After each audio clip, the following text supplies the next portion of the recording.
everyone, welcome back to my channel. Tonight I'm doing something pretty exciting for you. Oh, exciting for me to do for you.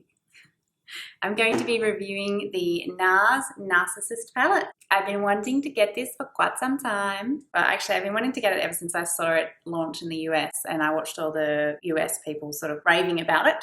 It's very annoying, we have to wait so long to get stuff in Australia, but yes, it's finally come here and now I have it and now I'm going to show it to you. So this is the palette here. It's got this nice mirror finish on the front, which is filthy already.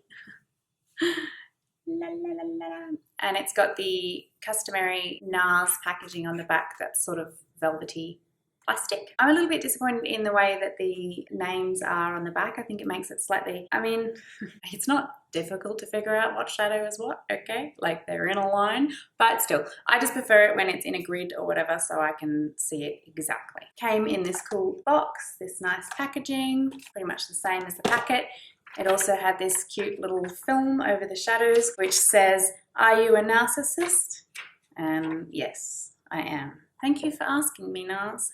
Thank you. There was two reasons that I was particularly drawn to this palette. The first reason was it was used a bit in the Met Gala and a lot of those looks looked really nice. And the second reason was this gorgeous pewter shade down the bottom here. That was a really beautiful shade that caught my eye, but then I was just like, do I really need a palette like that? Probably not.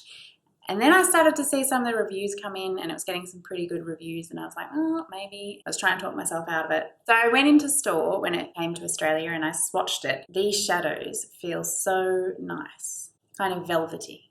So the formula is really lovely and it's a beautiful range of colours. It's obviously a pretty warm toned palette, but with that pewter in there and this cool toned brown at the top here, you can make a pretty cool toned look, which is what I've done. So predominantly it's a warm toned palette, but you can definitely get a cool toned look out of it. And that's kind of why I chose to do that, other than the fact that I told you I was like obsessed with that color. So obviously that was going to be the first color I used. So it's got your necessities, a really dark chocolate brown, black, a nice shimmery highlight. My only gripe, if that's the right word, is I wish it had a matte lighter color. This is obviously the lightest matte shade in the palette, which is fine, but it's just a teeny bit deep to go right from crease to brow bone, which if you've watched any of my other tutorials, you'll know that that is kind of my thing to do. It's not a big deal, I just use a lighter color from another palette, you know, if I want to, whatever. But it would have been nice. So it's got a total of 12 shadows and there's 6 matte and 6 shimmer in there, although the black is more of a satin, I would say.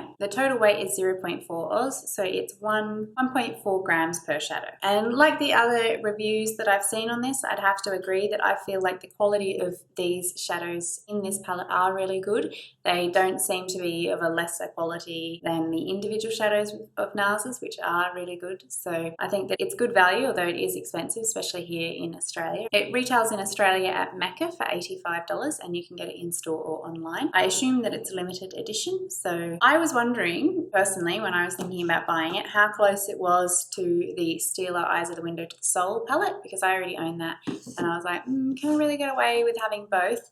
But I did go in store and look at them side by side in Mecca and they are totally different. So this is the Stealer Eyes of the Windows to the Soul palette, there they are side by side. Completely different. I think it'd be a really great palette to travel with because it's got the, you know, all the colors that you need really, and you can make a lot of versatile looks out of it. So now I'm going to swatch the colors for you.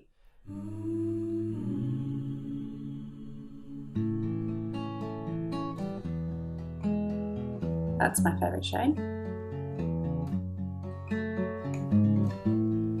Watch the daylight fade. That is gorgeous as well. I think the mattes in this palette are really good quality, but the shimmers yolk is spreading golden red across the evening sky.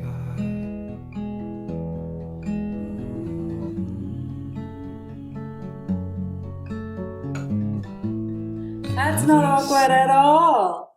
Enjoy that. So obviously I'm a professional swatcher and I do this as a job day in, day out, and that's why I'm so good at it. But, you know, whatever. It gives you a general idea. I feel like all of the shimmers perform pretty much the same. They've all got pretty much the same amount of pigment. On my lid today, that's no Matte Fix Plus or anything. That's just using my finger. So I'm sure that you could build it up to be a more intense shimmer if you want to. I feel like there's a couple of the mattes that are a little bit less pigmented, but they're the lighter shades that you don't really need to be so deeply pigmented because you want to build them up in the sort of transition shades anyway. So I'm not at all bothered by that. And overall, I just really think this is a gorgeous palette and I am very, very happy with it. So I recommend. I've done a tutorial on this look if you want to see how the shadows perform in action with the brushes and on the eye, etc, etc. That's about all I can really ramble on for this beauty for now, but yes, personally, I'm happy with my purchase. If you are in the market for a palette, but really like what makeup addicts are in the market for a palette? You know, it's just one more, isn't it, that you need desperately. I needed this. Like, I needed it. You know what I mean? All right, guys, I really hope that you enjoyed this little mini review, that you found it at all interesting and or helpful, but if not, you probably could just laugh at how inept I was at swatching. Thanks so much for being here, and I'll see you in my next video. Bye. Bloody hell. Couldn't really write around. Why do they make makeup names so difficult?